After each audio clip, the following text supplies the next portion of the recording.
दुरूद शरीफ पढ़ो सभी मोहब्बत से।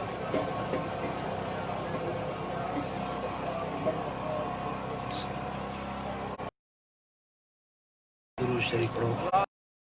सय्यदना व मौलाना मुहम्मद व अला आलिहि व अस्हाबिहि अजमईन बिरहमतिका या रब्बल आमीन।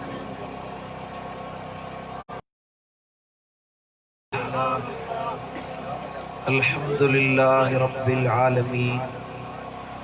वल आकिबतु लिल मुत्तकीन वस्सलातु वस्सलामु अला अशरफिल अंबिया वल मुरसलीन व अला आलिहि व अस्हाबिहि अजमईन। अशहदु अल्ला इलाहा इल्लल्लाहु वहदहु ला शरीका लह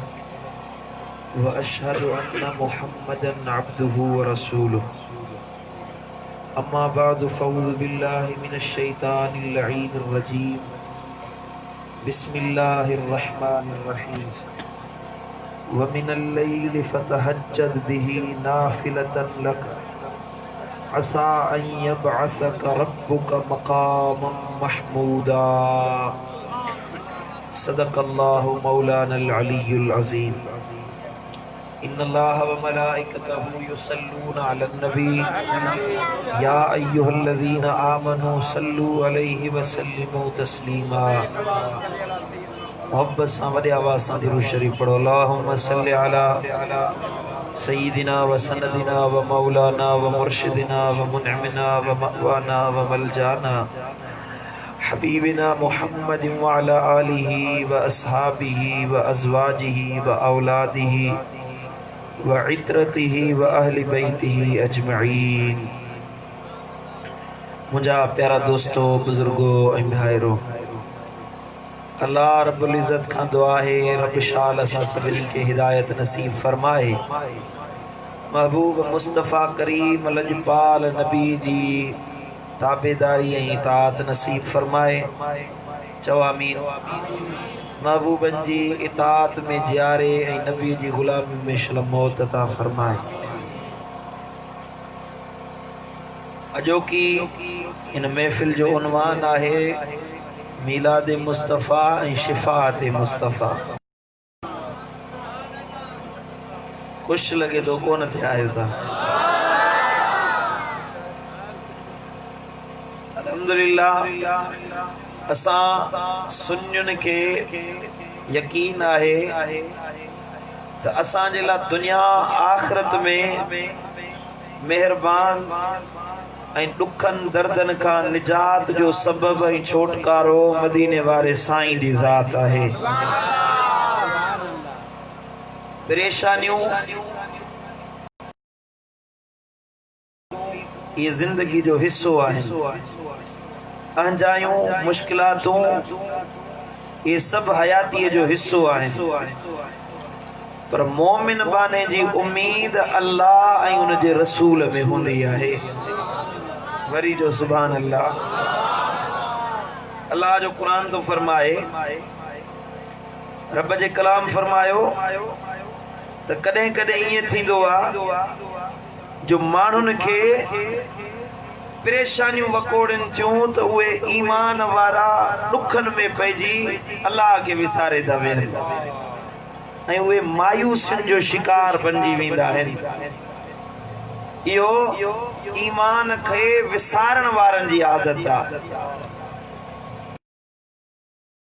परेशान थियण ऐं दुनियावी फिक्रात जे करे दीन खे विसारे वेहण साईं जे ग़ुलामनि जी आदत न आहे। महबूबन करीमन जे उम्मतियुनि जी इहा आदत न आहे। मोमिननि जी आदत इहा आहे जो दुनिया जे हर मामले में उन्हनि जी नज़र अल्लाह ऐं उन जे रसूल जे मथां हूंदी आहे। अल्लाह ऐं उन जो रसूल उहे उन्हनि खे पंहिंजो मददगार सम्झंदा आहिनि। पंहिंजो हाल भाई, पंहिंजो ॾुख भाई, पंहिंजे मामलात में मददगार ईमान वारा अल्लाह ऐं उन जे रसूल। समझो था? को दीन जो मसलो है या दुनिया जो मसलो है, जानी मामलात आहिन या माली मामलात आहिन, हर हाल में ईमान वारो अल्लाह ऐं उन जे रसूल दे मुतवज्जे थियण वारो आहे। का समझी कि न कोई गाल समझी मुंहिंजी? हदीस मुबारक है, तव्हां के मिसाल ॾेई ॿुधायां। हदीस मुबारक है, हुजूर आकाए दो जहां सल्लल्लाहु अलैहि वसल्लम के जंग ते रवाना पे थिया, के गज़वा जे ला रवानगी पे थी। महबूबन करीमन अमर फरमायो तो ए मुसलमानो, पंहिंजो माल जान त खर्च करनी आ, पर अज पंहिंजो माल भी मोहम्मद करीम जे सामू पेश कयो। अब तव्हां मूं ॾे मुतवज्जे आयो सभई। साईं करीमन फरमायो त पंहिंजी जान त तव्हां खे पेश करनी आ, जिहाद ते हलो था, जंग ते हलो था, पर तव्हां सभिनी जे लाइ इहो बि अमर आहे त पंहिंजो माल मदीने वारे साईं जे आॾो पेश कयो। साहबी विया, जेको जंहिंजी जेतिरो वस हुयो, हुई जेतिरी जे वटि जेतिरी जे वस आहर, पंहिंजी ताक़त आहर, पंहिंजो माल खणी महबूब मुस्तफ़ा जी दरबार में पेश कयनि। इहो ई जाइ हुई हज़रत सैयदना उस्मान ज़िन्नूरैन रज़ी अल्लाह ताला अन्हु 2 लख दिरहम साईं करीमन जी खिदमत में खणी आयो। 2 लख दिरहम उन ज़माने जा। हींअर तव्हां खे मस्जिद जी तामीर जे लाइ केरु 10 रुपया थो घुरे त 10 रुपया बि ॾींदा त उहे जेको ॿार बि ख़र्ची जे लाइ न वठे। अलाह जी ख़ैरात में अहिड़ा 10 रुपया कढंदा, पर हे 2 लख दिरहम उन ज़माने जा, हिन ज़माने जा किरोड़ थी वञनि, साईं करीमन सल्लल्लाहु अलैहि वसल्लम जी खिदमत में खणी आयो। हज़रत उमर फारूक रज़ी अल्लाह ताला अन्हु फरमायो त अॼु मां अबू बकर खां गोए खणंदुसि, अबू बकर खां वधीक साईं के राज़ी कंदुसि। हर मामले में अबू बकर हर कंहिं खां हिकु विख अॻियां आहे।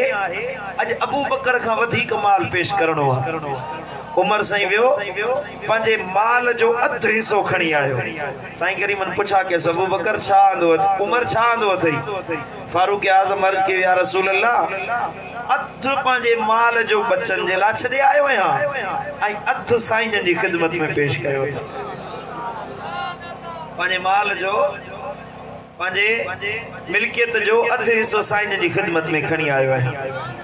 अधु हिस्सो पुट वॾी शइ हूंदी आहे। हज़रत फारूक आज़म अमीर माण्हू हुयो, वापारी माण्हू हुयो, मालदार माण्हू हुयो। अधु माल साईं जी खिदमत में खणी आयो। उमर समझो त अॼु अबू बकर खां मुंहिंजो दर्जो वधी वियो। थोरी देर गुज़री त सिद्दीक़नि जो सरदार, वलीअनि जो इमाम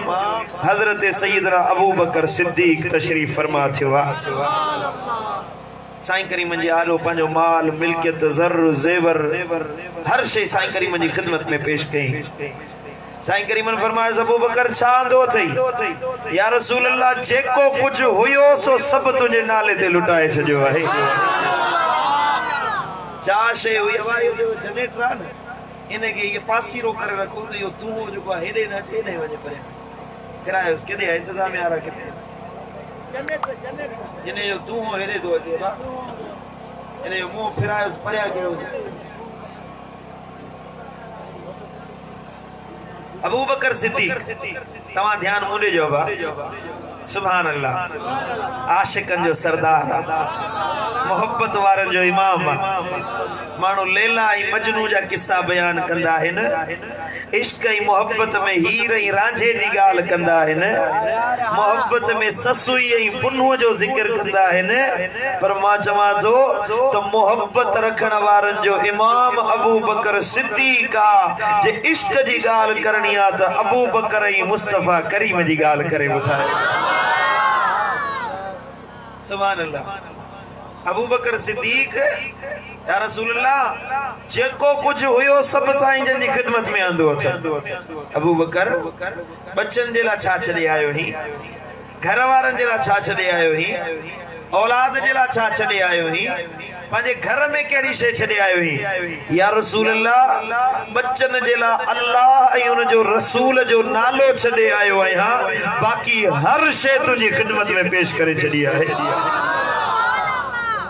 सुभान अल्लाह हवाए उम्महातुल कुतुब जे की हदीस जा उन सबनी में या रिवायत आ सही सनद सा रिवायत अचे थी सही रिवायत है अबू बकर जी इन कुर्बानी जी समझण जी या गाल है तो सिद्दीक अकबर जो अकीदो दिसो अबू बकर सिद्दीक जो अकीदो यो होयो साईं फरमायो त अबू बकर बच्चन जेला छा छडे आयो ही माना उन जे इस्तेमाल जा कपड़ा हुंदा उन जेला अन्न हुंदो मानी हुंदी पानी हुंदो उन जेला रिज़्क हुंदो उन जेला घर जे इस्तेमाल जी शे हुंदी या रसूल अल्लाह का शे न छडी अथम विदे सुई जी पाखड़ी जे तरो को सामान रखियल हुयो सोब खणी साईं जी खिदमत में पेश करे छडियो अथम बच्चन जिला छा छडे आयो ही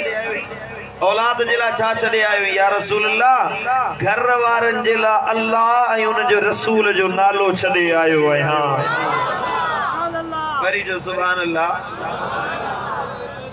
अब अल्लाह जे रसूल जो नालो चाहे यो मानिया जा खाईंदा यो रिज़िका जा यो वात में विझंदा अबू बकर जो अकीदो इयो हुयो जे रिज़्क मिलणो आ त नबी जे नाले जे सदके मिलणो आ जे इज्जत मिलणी आ त महबूब जे नाले जे सदके मिलंदी जे दीन मिलंदो त महबूब जे दर ता मिलंदो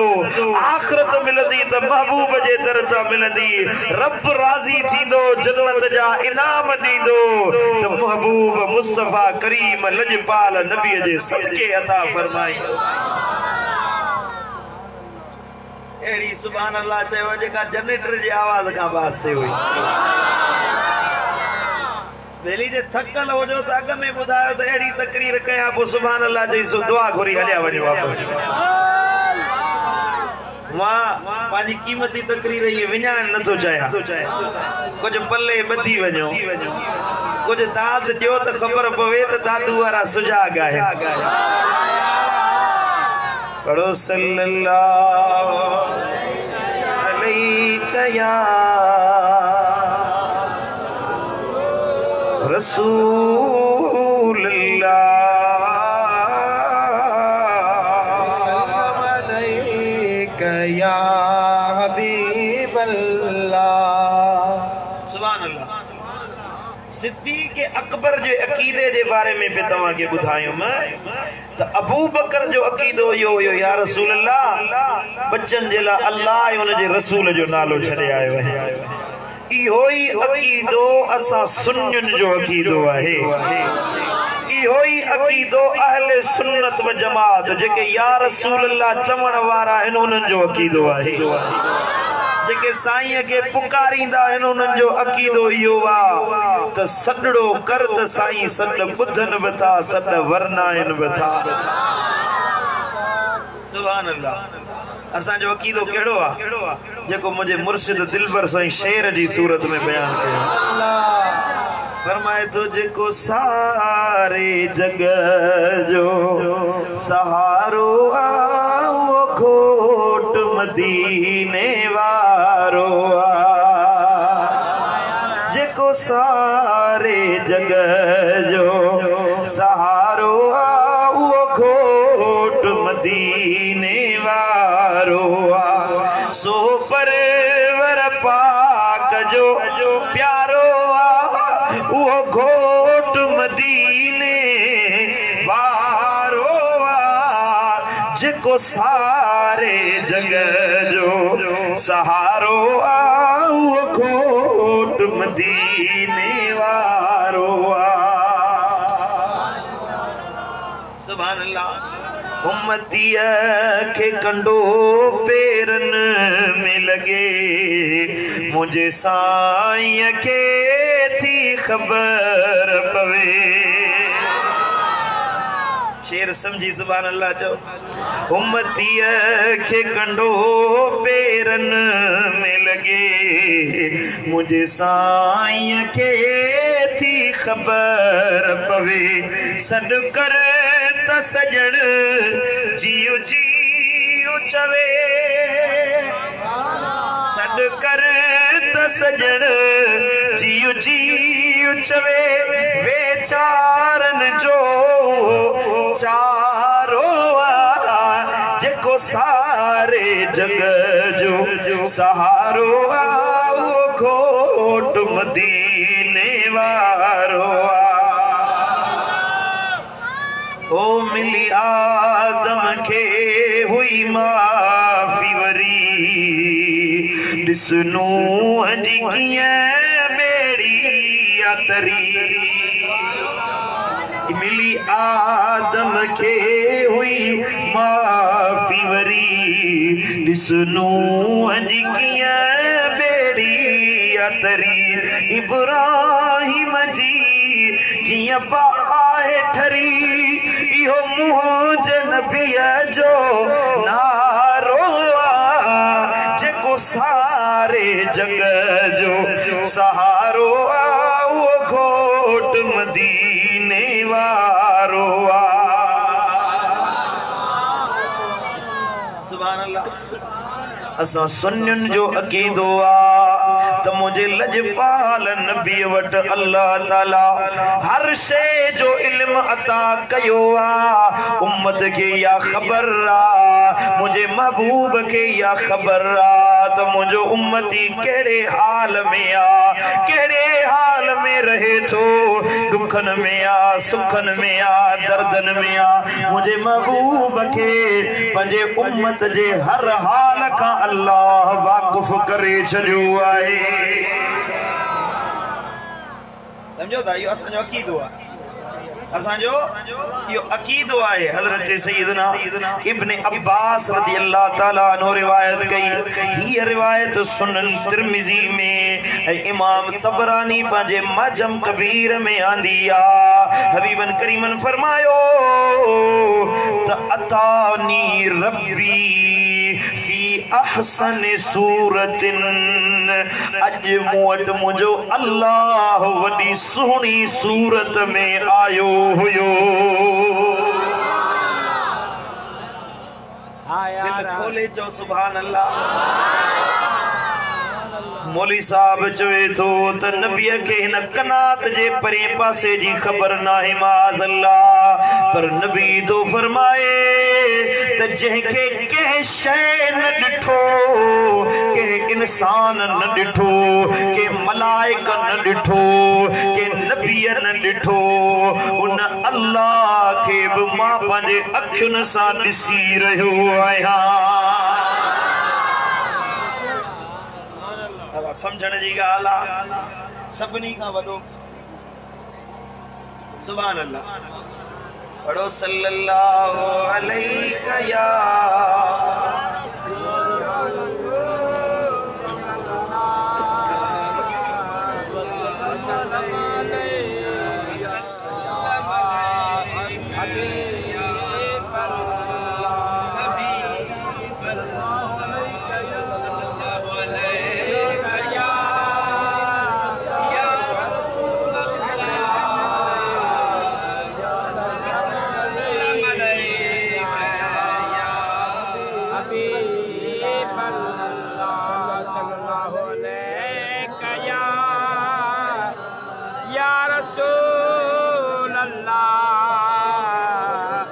सल्लम अलैका या हबीब अल्लाह सल्लल्लाहु अलैका या रसूल अल्लाह व सल्लम अलैका या हबीब अल्लाह सल्लल्लाहु अलैका या रसूल वसल्लम अलैका या हबीब अल्लाह सल्लल्लाहु अलैका या रसूल अल्लाह वसल्लम अलैका या हबीब अल्लाह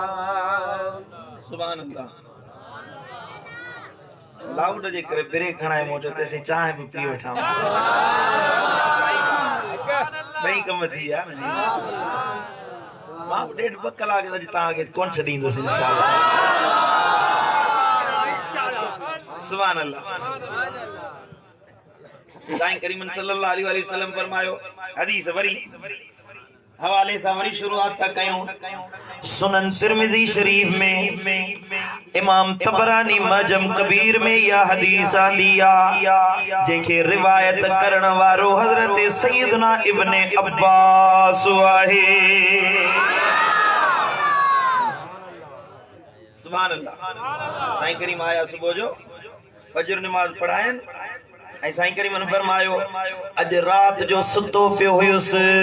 त अतानी रब्बी फी अहसन सूरतिन अज मुझो अल्लाह मुझो मालिक रब मोट वडी सोहनी सूरत में आयो हुयो अब दुनिया में वडे में वडो गैब अल्लाह वडे में वडो गैब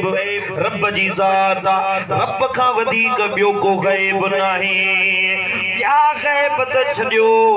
गैबुल गुयूब रब जी ज़ात तो ॾिठो आला हां असा मां कंहिं कोन ॾिठो आहे दादू वारा गॾु कर असांजे मातली वारा बि वठी अच हैदराबाद कराची वारा बि गॾु कर हेतिरा सारा इंसान हिन 8 करोड़ सिंध सूबे जी पॉपुलेशन पर केर इहे न चवंदुई त मूं अल्लाह खे ॾिठो आहे ख़ुद जिब्रील जेको वही खणी पियो अचे साईं जन पुछा कयुसि ओ जिब्रील वही किथां आणींदो हैं मुझे मालिक करीम के अर्ज कई या रसूल अल्लाह सिदरतुल मुंतहा ते वींदो आया मथे हिजाब है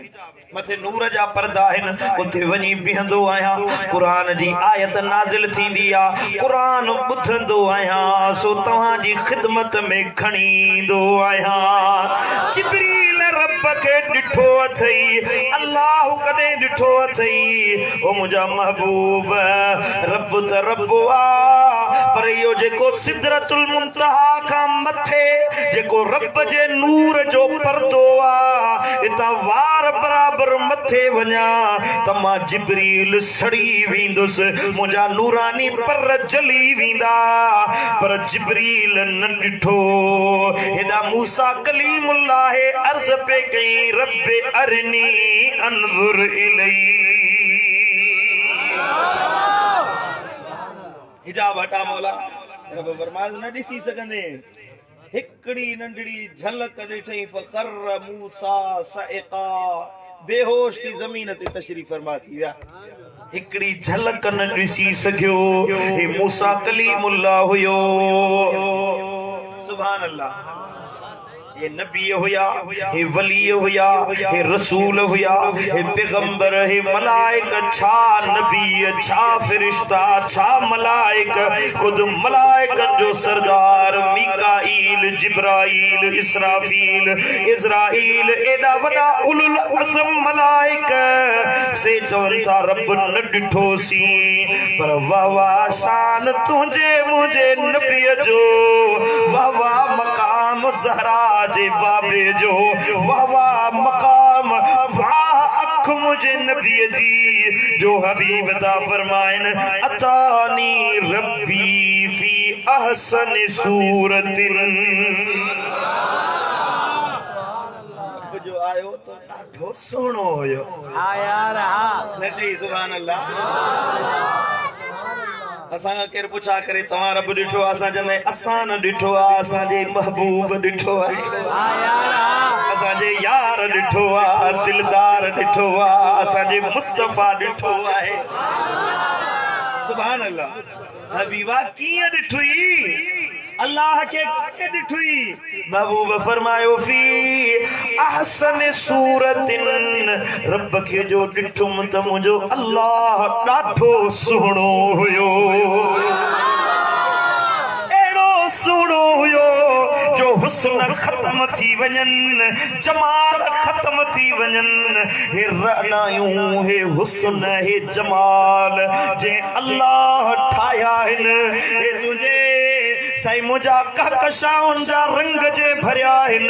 गुलाब जी गुलाबी रंग के जे ठायो आ जे चेहरन जी लालाण के बनायो आ जे जुल्फुन जी काराण के बनायो आ जे अखियन जे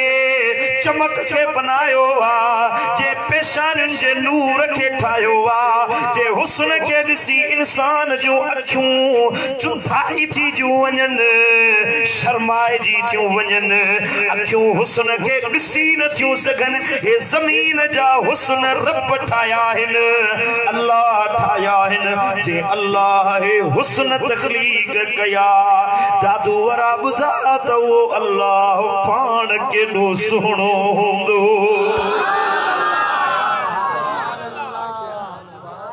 सुभान अल्लाह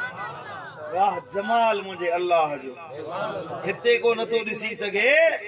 पर वो जमाल उलूहियत महशर में सब ॾिसंदा अर्ज़ कयो या रसूल अल्लाह अल्लाह के ॾिसंदासीं हबीबन करीमन फरमायो जिए ॾींहं जो सिज चमकदार थी बीहंदो आ रब महशर जे मैदान में इए पंहिंजी जलवा नुमाई फरमाईंदो हर कंहिं जे साम्हूं हूंदो अल्लाह जो जमाल का अख हूंदी जेका उते ॾिसी सघंदी पर जीअं सिज जो मिसाल साईं करीमन ॾिनो त हाणे सिज आहे न तव्हां ॿुधायो त 12 बजे सिज खे चिताए ॾिसी सघंदो केरु न ॾिसी सघंदो मां अॻियां सिज खे ॾिसी हेठि ॾिसंदासीं तो जेका रोशनी हुंदी साई मोकलाए वेंदी ऊंधे थी वेंदी अंधेरो थी वेंदो एडो नूर हुंदो एडी रोशनी हुंदी दिसण वारा दिसी सघंदा न दिसण वारा उते भी न दिसी सघंदा जेके हिते तालिब बणिया जेके हिते अल्लाह जी मारिफत अल्लाह जे कुर्ब जा तालिब बणिया उहे उते जरूर ॾिसंदा जेके हिते ही अल्लाह जा बेफरमान बणिया दादू वारा जेके हिते अल्लाह जा नाफरमान बणिया रब जे हुक्मन जे भंजण वारा बणिया तो उते भी दीदार न करे सघंदा पंहिंजो पाण के बना एड़ो जो हशर में उथी त साईं असां गॾु हुजी ऐं महबूब फरमाइन मुंहिंजा उम्मती ओयो मुंहिंजो अल्लाह ॾिस जेको ज़मीन ते मूं ॾिठो फी अहसन सूरतिन वॾी हसीन सूरत में ओ मुंहिंजा महबूब रब खे ॾिठुई पोइ कीअं ॾिठुई कीअं जमाल पसुई हा यार सुभान अल्लाह तव्हां हेॾे ध्यान जो लाउड हलंदो बंदि पियो थींदो दादू जी बिजली आहे पी अरे न पी सुभान अल्लाह हाणे ॾिसो केॾी भली ॻाल्हि पियो कयां त वरी डिस्टर्ब थी वियासीं हुस्न इलाही जी ॻाल्हि असां त हुस्न मुहम्मदी में ई अहिड़ा महव थी था वञूं जो ॿी का शइ नज़र ई नथी अचे सुन्नी मिलाद मल्हाईंदा आहिनि यार जे जमाल पसंद जे लाइ न जे महबूब जी सूरत ठाही एॾी हसीन महजबी जे सूरत खे ॾिसण सां लख आशिक फिदा थी विया लखे माण्हू परवाना मस्ताना दीवाना बणिया बीठा आहिनि ओ मुंहिंजा महबूब हिक झलक तुंहिंजे दीदार जी करा सुभान अल्लाह तुझो चेहरो गुल गुलाब चवा ओ या आलम में महताब चवा तुझो चेहरो गुल वरी जो सुभान अल्लाह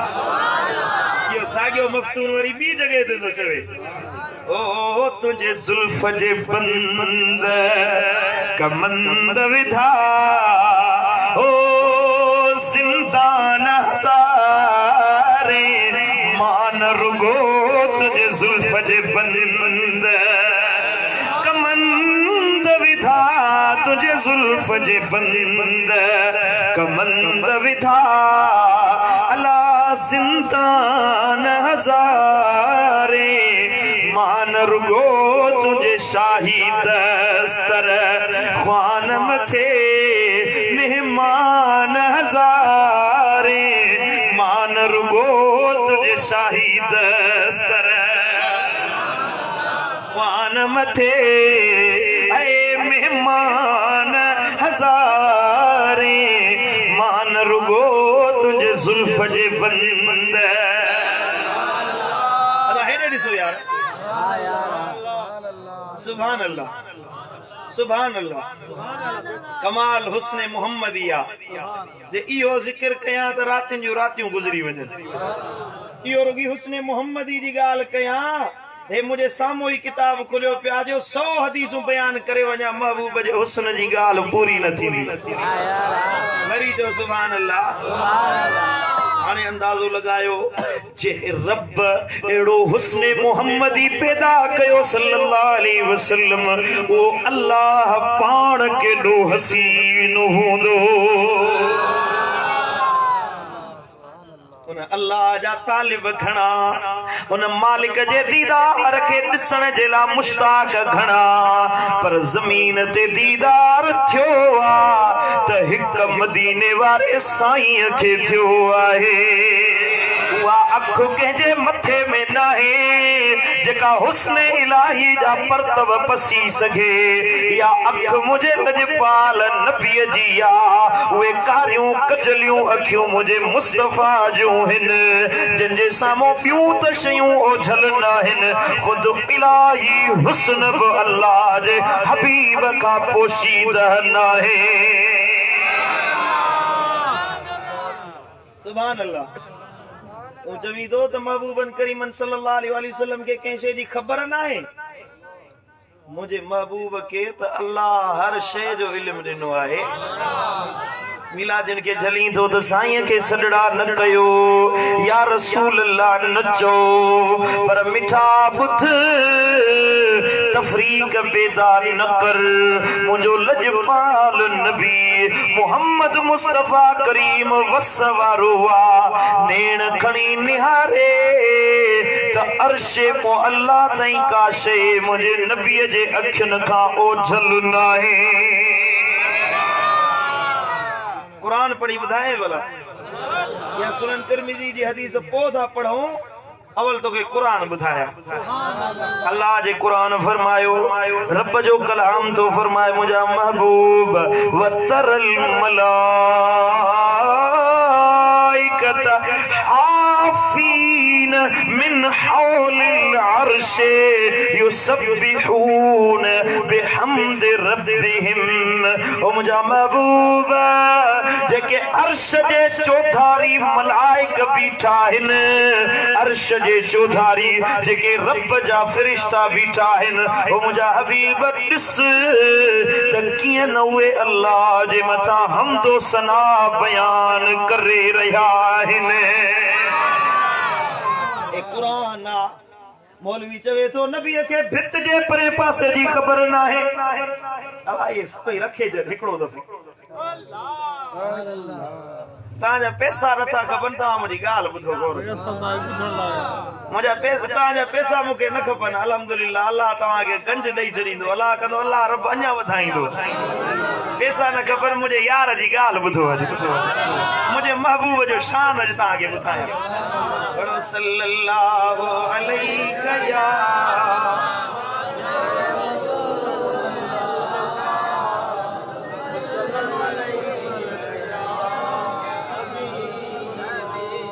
सुभान अल्लाह। अर्ज पे कयूं कुरान जी आयत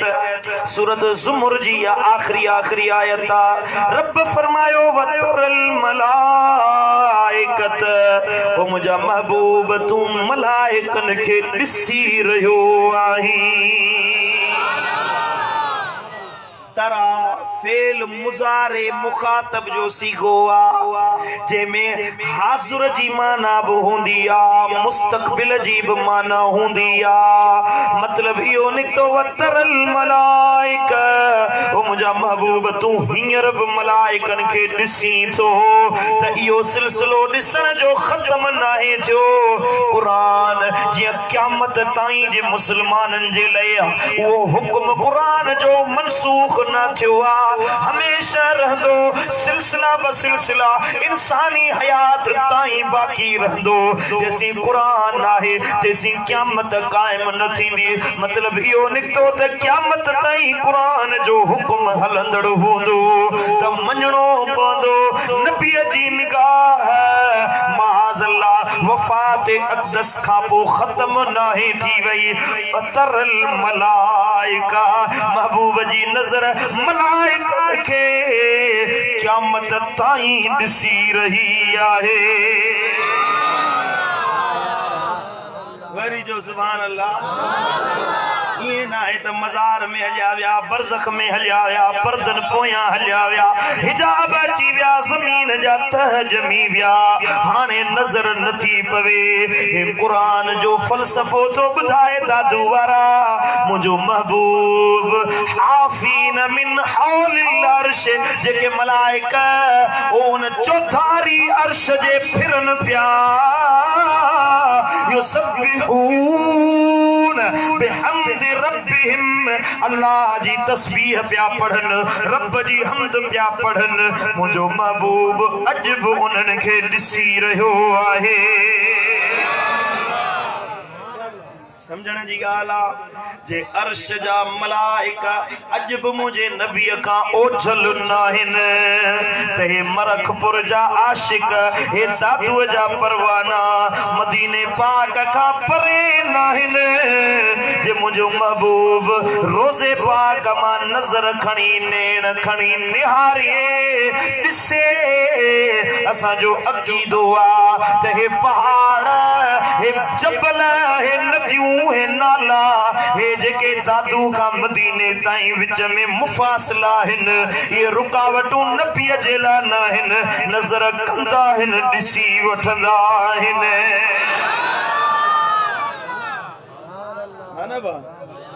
या अख का तुंहिंजी मुंहिंजी अख न आहे जो हींअर बिजली वई त असांखे पंहिंजो मुंहुं बि नज़र न पियो अचे हथ बि नज़र न पियो अचे तुंहिंजी मुंहिंजी अख वारो कमाल नाहे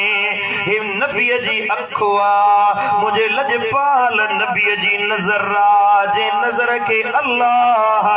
पाण इहो उरूज बख़्शियो आहे जो अल्लाह जो हबीब थो फरमाए त रब जे हुस्न खे पंहिंजे अखियुनि सां ॾिसी रहियो आहियां हसन सूरत वरी हसीन सूरत में रब के ॾिठो महबूब अल्लाह के ॾिठो ई कहिड़ी गुफ्तगू थी कहिड़ी कचहरी थी अल्लाह सां इहो राज़ असां ते बि खोल जेके राज़ न्याज़ जूं ॻाल्हियूं थियूं कॾहिं कॾहिं साईं उहो रियाज़ न्याज़ जी ॻाल्हि खोलींदा हुया हे जे लिकल हुजनि हा त अॼु जे मुल्हनि जे लाइ दलील थी वञे हा न असांखे ॾोहारी करे विझंदा पर साईं असां ते एहसान कयो आशिकनि जे लाइ या रसूल अल्लाह चवण वारनि जे लाइ त शान वाज़े चिट्रो पधरो थी वियो को यहूदियुनि वांगुरु शान लिकाए त उहो उनजो नियत आहे उहा उनजो ईमान आहे असां त यार जो ॻाल्हियूं खोले खोले बयान कंदा आहियूं इज़त घटाइणी न आहे जंहिंजी इज़त रब वधाई आहे कंहिंजे भूखे सां घटिजी न थी सघे इहो शान रब वधाईंदो रहंदो यो गोया के कुरान जी आयत वल सौफ युतीक रब्बुक फतरदा जो मिस्ताका हबीबन करीमन सल्लल्लाहु अलैहि वसल्लम के अल्लाह फरमायो महबूब इंदड़ ज़मानो तुंहिंजो पहिरें ज़माने खां वधीक भलो हूंदो अन करीब तोखे ॾींदासीं एॾो ॾींदासीं जो तूं राज़ी थी वेंदे अने वल सौफ युतीक रब्बुक फतरदा महबूब एॾो ॾींदासीं जो तूं राज़ी थी वेंदे सुभान अल्लाह वरी जो सुभान अल्लाह वल आखिरतु खैरुल लक मिनल ऊला पहिरियों ज़मानो अञा वधीक भलो हूंदो हाणे जीअं त मीलाद खां झलिन तीअं तो आशिकनि जे दिलनि में इश्क मुस्तफा वधे वरी जो सुभान अल्लाह करो ना ॾाढा पासा आसीरा पासीरा लामारा ॾिना त मीलाद जिन खे रोकियूं मीलाद खां सुभान अल्लाह यार जी ॻाल्हि अचे त बीमारियूं हूअं ई डरी वेंदियूं अल्लाह कंदो इन मर्ज़ खां इन बीमारी खां कुलियतन इंसाननि खे निजात मिलंदी महबूब जे मीलाद खां पोइ अल्लाह कंदो त ज़मीन ते हिन जो नालो निशानी न हूंदो चओ आमीन इंशाअल्लाह ईअं ई थींदो पर साईं करीमन सल्लल्लाहु अलैहि वसल्लम राज खोलियो असांजे मथा महबूब फरमाए अल्लाह छा चयुई हबीबन फरमायो रब चयो या मुहम्मद सल्लल्लाहु अलैहि वसल्लम अल्लाह सॼो कुल तो लब्बैक रब्बी व सअदैक ओ मुंहिंजा मौला मां हाज़िर आहियां मुंहिंजा पालनहार मां हाज़िर आहियां ओ मुंहिंजा अल्लाह रब प्यार मां सॼो नबी पंहिंजे इश्क मां जवाब ॾिनो आहे रब सॼो या मुहम्मद सल्लल्लाहु अलैहि वसल्लम हबीबन के चयो कुल तो मु अर्ज कयो लब्बैक रब्बी व सअदैक ओ मुंहिंजा मौला मां हाज़िर आहियां काल फीमा यख्तसिमुल मलउल अअला महबूब बुधा त जेके मलउल आला ते मलाइक बीठा आहिनि उहे कहिड़ी कचहरी में मसरूफ़ आहिनि कहिड़ियूं ॻाल्हियूं था कनि कहिड़े मामले में झगड़ो था कनि कहिड़े मामले में गुफ्तगू था कनि साईं करीमन फरमायो कुल तो रब्बी ला अदरी ओ मुंहिंजा मौला मूंखे ख़बर नाहे मलाइक छा था कचहरी कनि कहिड़ी ॻाल्हि था कनि मूंखे मलाइक नज़र नथा अचनि ला अदरी मुंहिंजा मौला मूंखे ख़बर नाहे अब ध्यान मूं ॾिजो हेरे तवज्जो जो असांजे सुन्नियुनि जे अक़ीदे जी वज़ाहत बि थिए थी असांजो अक़ीदो आहे त साईं करीमन वटि जेको बि अल्लाह ताला पावर ॾिनो आहे इहो अता थियल आहे नबीअ जो ज़ाती इख्तियार न आहे महबूबन करीमन वटि ज़ाती पावर न आहे ज़ाती इख्तियार सिर्फ़ हिकु वॾे आवाज़ आहे हिकु अल्लाह वटि आहे ज़ाती इख्तियार अल्लाह जो आहे रब इख्तियार ॾींदो आहे रब पावर ॾींदो आहे माण्हुनि खे ॾिनई शिफ़ा अल्लाह जे हथ में आहे डॉक्टर खे ॾिनई आओ न भा शिफ़ा अल्लाह जे हथ में आहे तबीब वेज हकीम खे ॾिनई हिकिड़े माण्हू खे बुखार आहे एतिरी नंढड़ी पेनाडोल जी टिकी आहे अधु इंच खां बि नंढड़ी आहे उन जे ज़रिए हुनखे बुखार खां शिफ़ा ॾिनई माना अल्लाह शिफ़ा अता कई उन डॉक्टर जी दवा खे न त हकीम वेज भला डॉक्टर हूंदा आहिनि कंहिं कंहिं खां तव्हां इलाज करायो हिकिड़ो माण्हू शिफ़ायाब थींदो ॿियो साॻियो मर्ज़ खणी ईंदो ईअं थींदो आहे साॻिए डॉक्टर खां हिकिड़ो माण्हू दवा वठी आयो शिफ़ायाब थी वियो ॿियो वठी आयो उहो अञा बीमार थी वियो वञी क़ब्र में पूरे आयसि सम्झो था अल्लाह जे हथ में आहे शिफ़ा पर अल्लाह इख्तियार ॾिनो आहे डॉक्टर खे इल्म ॾियण वारो अल्लाह हुआ पर इख्तियार ॾिनई मास्टर खे उस्ताद खे आलिम खे समझो था उस्ताद खे अल्लाह इख्तियार ॾिनो इल्म जो रब इख्तियार ॾींदो आहे असांजो अक़ीदो आहे मदीने वारे साईं वटि पंहिंजो ज़ाती इख्तियार न आहे इख्तियार ॾियण वारो अल्लाह हुआ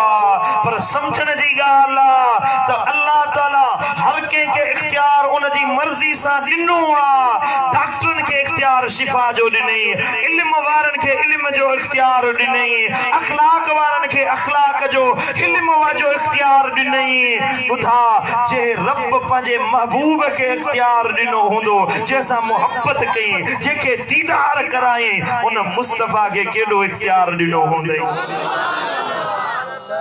हाणे हिते तूं सुवाल न कर त केतिरो इख्तियार ॾिनई छा न ॾिनई तूं हुनखे चओ त तुंहिंजी औकात न आहे हिन जे बारे में सुवाल करी इहो रब ॼाणे मदीने वारो साईं ॼाणे सुभान अल्लाह केड़ो इख्तियार ॾिनई हलिया त तोखे ॿुधायां साईं करीमन पुछा का अल्लाह ताला पुछा के महबूब ॿुधा फीमा यख्तसिमु मलउल आला है जेका मलउल आला वारी आयत तव्हां के सूरत ज़ुमर वारी ॿुधाई उन्हे जे ज़िमन में ही हदीस आहे हबीबन करीमन सल्लल्लाहु अलैहि वसल्लम के अल्लाह ताला फरमायो महबूब ॿुधा त अर्शे मुअल्ला ते जेके मलउल आला वारा मलाइक हिन केड़ी गुफ्तगू था कन कुल तो रब्बी ला अदरी मुझा मौला मुखे खबर ना है। सुभान अल्लाह। अञा हिकड़ी गाल ते बी समझाया ताके जे इल्म न हुजे त जवाब न दींदा कयो। समझो था असा वट बहस मुबाहिसन जी आदत थी वई आ। इल्म लभे कोन झेड़ा फसाद साईं मुझा हे हिय थियो हो हुअ थियो तू चो छा थो वञे आलिम पंहिंजा बहस कना तो वटि इल्म आहे छा हरू भरू झेड़े में पियो आहीं हरू भरू फसाद में पियो आहीं। अॼु पाकिस्तान में झेड़ा फसाद रुगी इन ॻाल्हि जे करे वधनि था जो इल्म न आहे वरी बहस मुबाहिसा था कनि। बुजुर्गन फरमायो आहे एड़ो फुजूल बहस मुबाहिसे करण वारे ते अल्लाह लानत कई आहे जो इल्म न आहे वरी बहस मुबाहिसे में पियो। इल्म लभे कोन मामले जी खबर न अग में पढ़ दीन जी तशरीह समझ वडा वडा आलिम वडा वडा बुजुर्ग हुंदा हुया उहे बि हरू भरू दीन जे मामले में फतवा न ॾींदा हुया। हाणे हिते जिथे वञ गली जो मौलवी साहब मुफ्ती लॻो वेठो आहे हाणे कुफर जी फतवा। हे बि गुमराह हुआ हे बि मुशरिक आ हे बि बदकिरदार आ मिलाद मलाए उनके हण बिदत जी शिरक जी फतवा। अरे निभागा ॾिस त सही मिलाद मलाइण में शिरक कहिड़ो आ हण फतवा शिरक जी मिलाद ते बिदत जी फतवा हण न मिठा इल्म रखे पो बहस कयो जो इन में अल्लाह इज्जत वारो बनाईंदो। हजरत इमाम शाफी रहमतुल्लाह अलैह फरमायो को मानू मुका 100 सवाल करे ते हिकड़े सवाल जो जवाब दींदो सांस बाकी 99 सवालन जा जवाब इंदा तरे कोन दींदो सांस। समझो त इन में आलिम जी इज्जत आ आलिम जो वकार आ। बाकी जेको हरू भरू छुड़वागी सा जेको बहस मुबाहिसा कंदो आ न पक्क जानो इन वट टक्के जो इल्म कोन्हे। यो जाहिल आ यो अजहल आ यो ॾटो आ जेको अहिड़ा सवाल तो करे। मोमिन बानो इल्म वारो बानो फुजूल बहस नाहे कंदो। अदा जेके दरवाजे ते बीठा आयो बेली या त चुप करे बीहो या दरवाजे का बाहर वञी कचहरी करे। समझो था या तो चुप करे बीहो हेरे नसीहत ॿुधो या तो दरवाजे का बाहर वञी बीहो जो हे महफिल में वेठल तव्हां खे था ॾिसनि। पढ़ो सल्लल्लाहु अलैहि या रसूल अल्लाह सल्लम अलैका या हबीब अल्लाह। सुभान अल्लाह। हबीबन करीमन सल्लल्लाहु अलैहि वसल्लम के अल्लाह ताला फरमायो बुधा महबूब मलउल आला वारा मलाइक केड़ी गाल में झगड़ो था कन गुफ्तगू था कन मुझे मुझा मौला अल्लाह अदरी मुझा पालनहार मुखे खबर नहीं फवदअ यदहु बैन कतफैय। हबीबन करीमन फरमायो त परवरदिगार पालनहार पांजो कुदरत वारो हथ मुझी फणीअ ते रखियो आ बिनी कुलन जे विच वारी चाय ते रखियो फणीअ ते मुझो हथ जो रखियो। साईं करीमन फरमायो फवजतो बरदहा बैन सदैय। अल्लाह जे हथ जी थधाण मूं पंहिंजे सीने में महसूस कई आहे।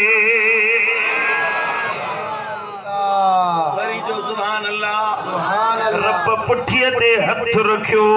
जिंजी थधाण साईं था फरमाइन मूं पंहिंजे सीने में महसूस कई आ पंहिंजे सीने में थधाण महसूस कई। साईं करीमन फरमायो जियां जो रब जो हथ लॻो आ रब पंहिंजे मुंहिंजी पुठीअ ते जो हथ रखियो फअलिमतु मा बैनल मशरिक़ वल मग़रिब। जो पुठीअ ते जो हथ लॻो अल्लाह ताला मशरिक मगरिब जे विच में जा शइ आहे ओला ओभर जे विच में जेका बि शइ आहे अल्लाह उन जो इल्म मूंखे ॾेई छॾियो आहे। सुभान अल्लाह। मूं ॼाणी वरतो मूंखे इल्म अची वियो मूंखे ख़बर पइजी वई जेको कुछ मशरिक जेको कुछ मगरिब जे विच में आ ओलह ओभर जे विच में जा शइ आहे जेका रब जी तख़लीक आ रब जी पैदा कयल आ रब जी जोड़ियल जहान जी ॻाल्हि आ हर शइ खे फअलिम तो मूं ॼाणी वरतो आहे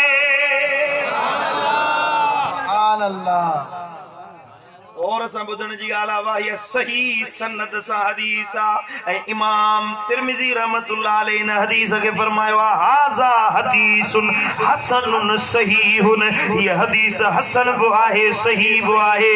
मञणो पवंदो मुंहिंजे महबूब वटि ओलह ओभर उत्तर ॾखण चइनी पासनि जा इल्म आहिनि यो इल्म किथां आयो अल्लाह महबूब जी पुठीअ ते हथ रखियो असां जेको पंहिंजे मुर्शिदनि खे चवंदा आहियूं न मुर्शिद पुठी ठपजांइ चवंदा आहियूं न पुठी ते हथ रखजांइ यो अल्लाह हबीबन करीमन जी पुठीअ ते हथ हयो रब जो हथ लॻो आ महबूब जे हथ जी ॻाल्हि ॿुधायां हबीबे किबरिया वटि हिकिड़ो सहाबी आयो या रसूल अल्लाह मुंहिंजा महबूब हदीस ॿुधां थो यादि नथी थिए ओ मुंहिंजा हबीब क़ुरान पढ़ां थो यादि नथो थिए हबीबन करीमन पंहिंजो हथ खणी उहो सहाबी चए थो मुंहिंजे सीने ते हयो आ फरमाइनि था ओ शैतान निकुर हिन जे सीने मां वो सहाबी चवे थो जीअं जो साईं जो हथ सीने ते लॻो आ उहो ॾींहुं पूरी ज़िंदगी गुज़री वई जा ॻाल्हि ॿुधंदो आहियां यादि थी वेंदी आहे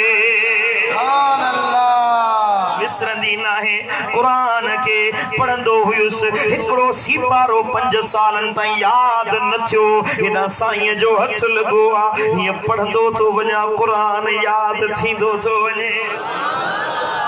वरी जो सुभान अल्लाह महबूबन जो हथ आहे उन जो कमाल इहो आहे नबीअ जो हथ हज़रत कतादा आयो या रसूल अल्लाह अख निकिरी पई आहे दुआ कयो साईं जन हथ खे वठी हीअं जो अख रखे हीअं हथ जो लाइन था सहाबी चवे थो ख़बर न पई पवे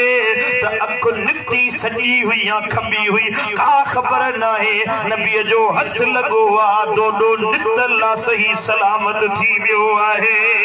सुभान अल्लाह अबू हुरैरो आयो साईं करीमन जी खिदमत में याद नथो थे हदीसों बुधा तो यादगीरो नथो थे साईं जन फरमायो झोली झल ये चादर खोलियम महबूबन करीमन जे सामो हबीबन 3 बुक भरे उन झोलीअ में रखिया मूं छा कयो जो उन चादर के खणी हिय भाकुर पातो आ सीने सां लातो आ अबू हुरैरो तो फरमाए उहो ॾींहुं थियो पूरी जिंदगी साईं जेका तकरीर कंदा हुया विसरंदी न हुई हर जुमलो अल्लाह जे नबी जो मुंह ज़ुबानी मुखे याद आहे सुभान अल्लाह नबी जे हथ जो कमाल साईं जे हथ जो कमाल बुधा जेको रब हथ रखियो मदीने वारे ते उन हथ जो कमाल केॾो हूंदो जो दुनिया जे हर मुनकिर खे ख़बर पवे त मुंहिंजे महबूब खे अल्लाह हर शइ जो इल्म ॾेई छॾियो आहे सुभान अल्लाह मुझे मुर्शिद दिल पर साईं फरमाए ओ इल्म तो वट कान यकूं जो हुक्म तो वट कुन फयकूं जो इल्म तो वट कान यकूं जो हुक्म तो वट कुन फयकूं जो आही नूरी नबी निर्वार तू आही सोहणो नबी सरदार तू मुझा सोहणा नबी मुझा प्यारा नबी सरदार तू आही नूरी नबी निर्वार तू मुझा सोहणा नबी सुभान अल्लाह सुभान अल्लाह हदीस मूं पंहिंजे तक़दीम खां शुरूआत खां इहा ॻाल्हि कई हुई त अल्लाह जो नबी असांजे हाल खां वाक़िफ़ आहे। ॿिया सभु मुहसिन आहिनि, सभु एहसान करण वारा आहिनि, पर मुंहिंजे नबीअ खां वधीक काइनात में उम्मत जे लाइ ॿियो को मुहसिन आहे ई कोन। साईं एहसान करण वारा आहिनि, साईं जो एहसान अहिड़ो आहे न लाहे सघी न ॻाए सघी। सुभान अल्लाह। ऐं ख़ुसूसन उम्मत जे लाइ महबूब वॾा मोहसिन आहिनि। हदीस मुबारक आहे मिरकातुल मफाती में ऐं सही मुस्लिम शरीफ में हदीस आहे। मुंहिंजे लजपाल नबी खां रिवायत करण वारो हज़रत सैयदना अब्दुल्ला बिन उमर आहे, जेतो महबूबन करीमन सल्लल्लाहु अलैहि वसल्लम ये आयत तिलावत फरमाई, रब्बे इन्नहुन अदलल्न कसीरम मिनन नास फमन तबिअनी फइन्नहु मिन्नी। मुझा परवरदिगार मुझी उम्मत वारन पुतन जी पूजा कया, घणन माण्हुनि खे गुमराह कयो आहे, पो जे मुंहिंजी पैरवी कया सो मुंहिंजो आ। हज़रत इब्राहिम अल्लाह के चवंदो क़यामत में, फमन तबिअनी फइन्नहु मिन्नी, जे मुंहिंजी पैरवी कई उहो मुंहिंजो आ, ओ मुंहिंजा मौला जे मुंहिंजी इताअत कई उहो मुंहिंजो आहे। बाक़ी जेके बुत परस्त आहिनि तुंहिंजी मर्ज़ी आहे वञी दोज़ख में विझी, मुंहिंजो छा थो वञे। ए हशर जी ॻाल्हि पई थी हले अबा, हशर जी ॻाल्हि पई थी हले। हबीबन करीमन फरमायो, इब्राहिम अलैहिस्सलाम फरमाईंदो, ओ मुंहिंजा मौला हे तुंहिंजा बाना आहिनि, ओ मुंहिंजा करीम रब तुंहिंजी मर्ज़ी आ बख़्शीन। हे बुत परस्त हुया इहे मुंहिंजा न थई, ओ मुंहिंजा मौला हे जेके मुंहिंजा पैरोकार आहिनि इहे मुंहिंजा आहिनि, फमन तबिअनी फइन्नहु मिन्नी, जन मुंहिंजी पैरवी कई है मुंहिंजा आहिनि। वरी हबीबन करीमन इहा आयत पढ़ी, हज़रत ईसा रूहुल्लाह ईंदो अल्लाह जे हुज़ूर में पेश थींदो, अल्लाह खे अर्ज़ कंदो, मुंहिंजा मौला इन तो अज़िबहुम फइन्नहुम इबादुक व इन तग़फिर लहुम फइन्नक अंतल अज़ीज़ुल हकीम। रब जॾहिं ईसा रूहुल्लाह के घुराईंदो फरमाईंदो, ॿुधा हे तुंहिंजा उम्मती हिन जिन शिरक कयो, मूं अल्लाह जी मुखालिफ़त कई, ॿुधा तो हिननि खे पैगाम ॾिनो हुयो कि न ॾिनो हुयो। हज़रत ईसा रूहुल्लाह अर्ज़ कंदो, मुंहिंजा मौला ओ मुंहिंजा करीम रब, हे मुंहिंजा मौला हे तुंहिंजा बाना अथई, जहिड़ा तहिड़ा अथई तुंहिंजा बाना आहिनि। इन तो अज़िबहुम फइन्नहुम इबादुक, जे अज़ाब ॾींदे त तॾहिं बि तुंहिंजा बाना आहिनि। व इन तग़फिर लहुम, जे बख़्शींदेन जे माफ़ी ॾींदेन बख़्शिश फरमाईंदेन त तूं गफ़ार ही, तूं मेहरबान ही, तूं बाछारो ही, अज़ीज़ आहीं। ओ मुंहिंजा मौला तूं हिकमत वारो ही, तूं ग़ालिब आहीं, मर्ज़ी वारो ही, तुंहिंजा बाना आहिनि, तुंहिंजा बाना आहिनि, मर्ज़ी वारो ही बख़्शीन, मर्ज़ी वारो ही अज़ाब करीन। फरफ़अ यदैहि, जॾहिं इहे आयतूं नाज़िल थियूं त ओॾी महिल साईं करीमन पंहिंजा हथ खयां, मुझे महबूब हथ खया, फरफ़अ यदैहि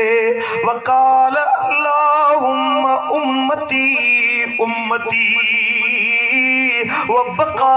रसूलुल्लाह सल्लल्लाहु अलैहि वसल्लम। मुझे महबूब जे अखियुनि मां लुढ़क वही आया, रोअण लॻा, दां करे चवंदा उम्मती उम्मती उम्मती उम्मती। हाणे दादू वारा उम्मती तुंहिंजा भाग जो हर हाल में मुझे जानिब के तू याद आई।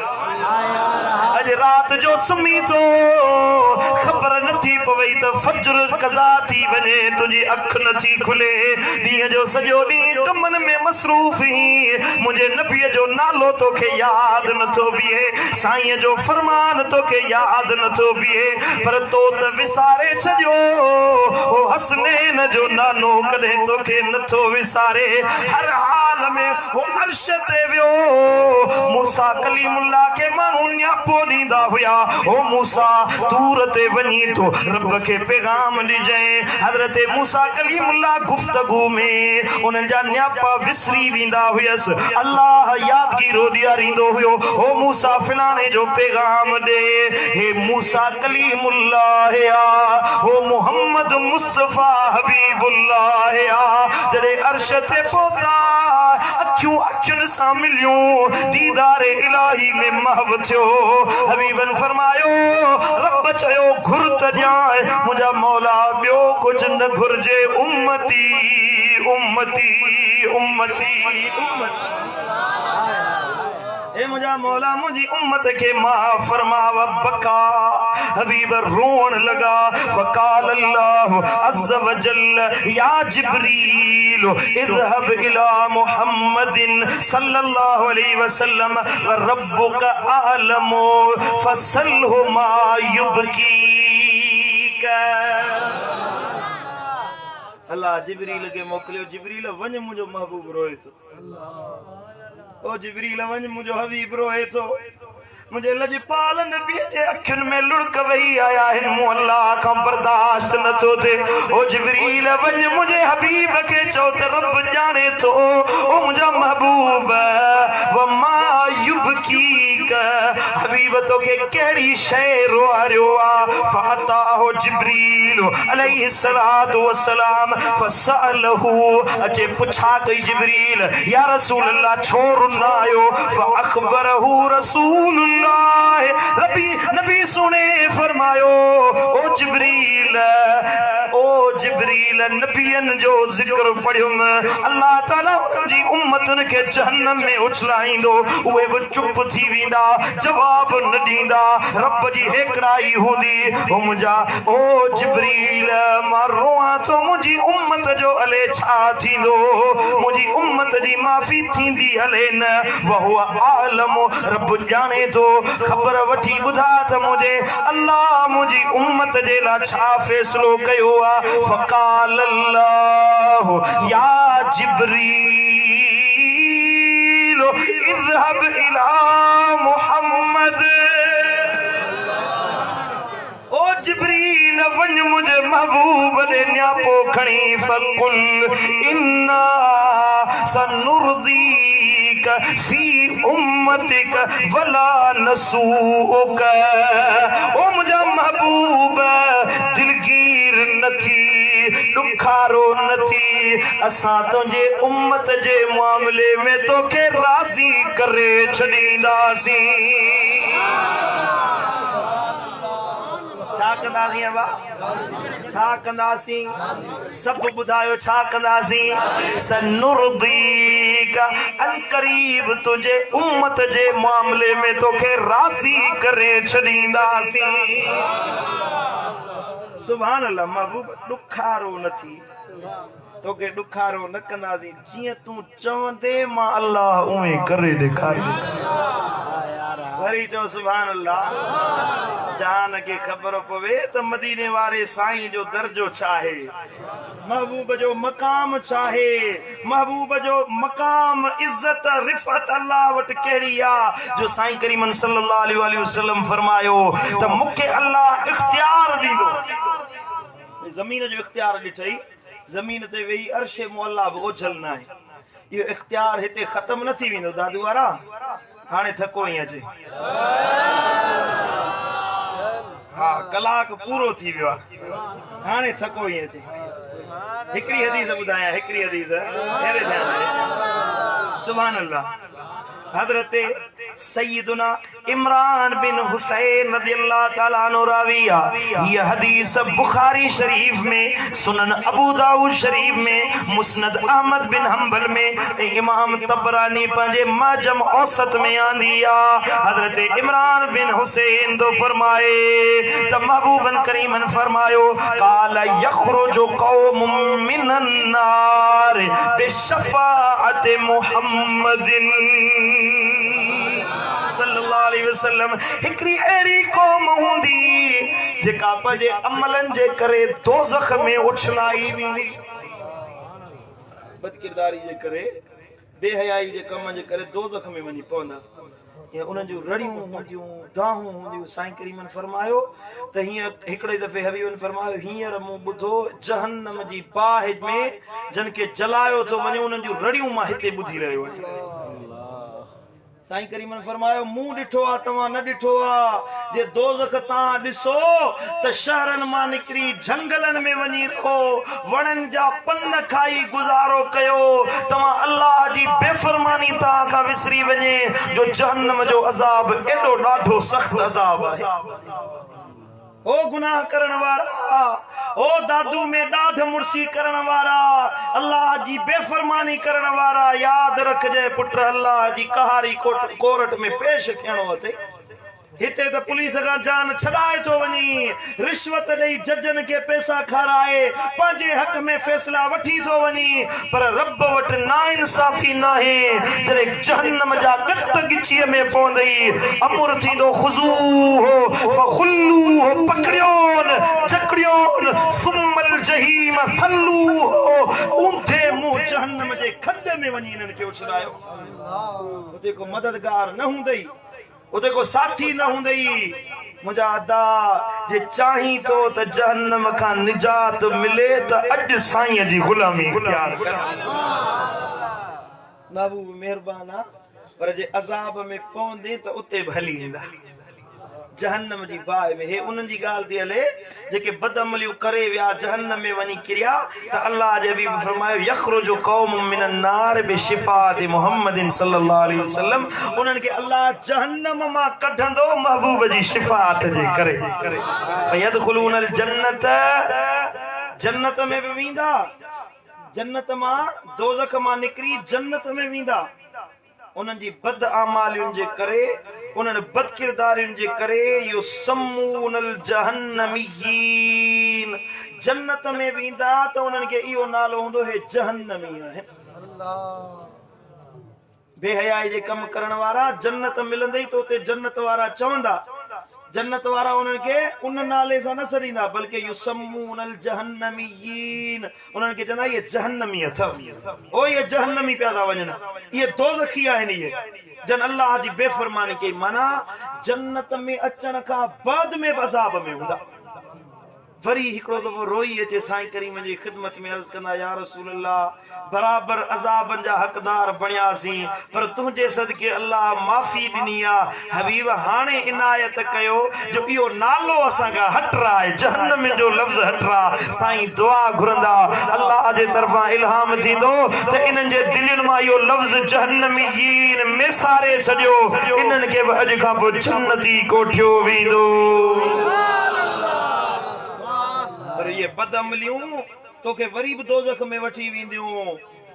वो मेहनत साईं के न करा, बल्कि साईं जे साम्हूं अची साईं फरमानी तो दुनिया में मूंखे राज़ी कयो हुयो, हलिया त हथ ॾे तोखे पाण सां गॾाए जन्नत में वठी वञे। अमल कबा कि न कोन कबा, साले थी सदोरो थी साईं जे फरमाननि ते अमल करण वारो थी त दुनिया आख़िरत में बेड़ा पार थी वेंदा। अल्लाह मुंहिंजो चवण तव्हांजो ॿुधण पंहिंजी बारगाह अक़दस